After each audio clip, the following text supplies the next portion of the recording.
very low. I do have made sure that all the volume's working this morning, so you shouldn't have problems. It is a low volume. Whoever put this up did not increase the volume on it like I did when I do my videos, and so it's still very low volume. So turn your volume up. I'll turn my volume down over here so I'm not screaming in your ear so you guys can hear what she is saying in its totality. This is the only interview she gave.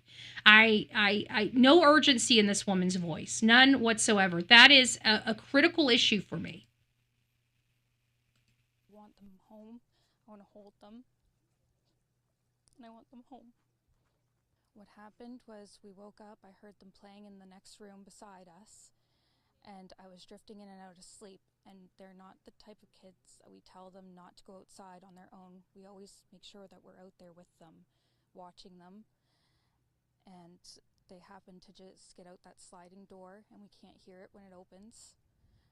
And they were outside playing, but we weren't aware of it at the time. And the next thing we knew, it was quiet. And we get up, and I tell him, my partner, Daniel, I tell him, "Do you hear the kids?" And he says, "No." And we get up instantly. We're looking outside. We're looking everywhere, yelling for them. And I instantly just call 911. I want them home. I want to hold. Whole instantly called them home or called the law enforcement. It doesn't sound like anything was instant. I mean, these children, in my opinion, when did they disappear? You know, these parents have no clue. Everything that they're saying to the public, allegedly, they have no clue. They're trying to assume what happened. Like she's even, I don't believe she doesn't know. But let me just put this out here like this.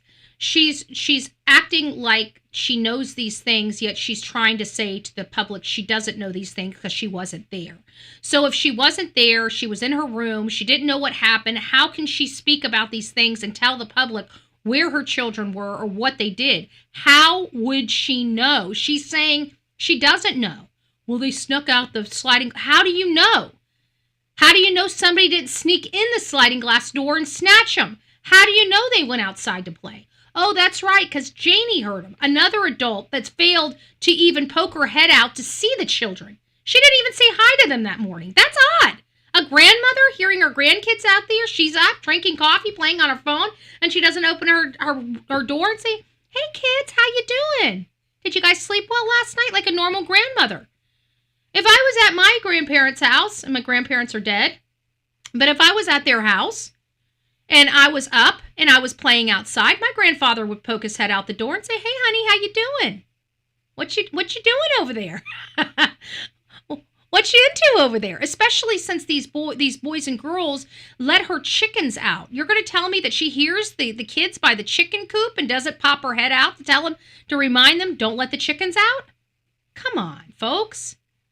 I mean, this whole entire story, in my opinion, defies logic. Okay? It just defies logic. And I'm just curious as to why. She doesn't know what they're doing that morning. In my opinion, she's out of it. They probably both were.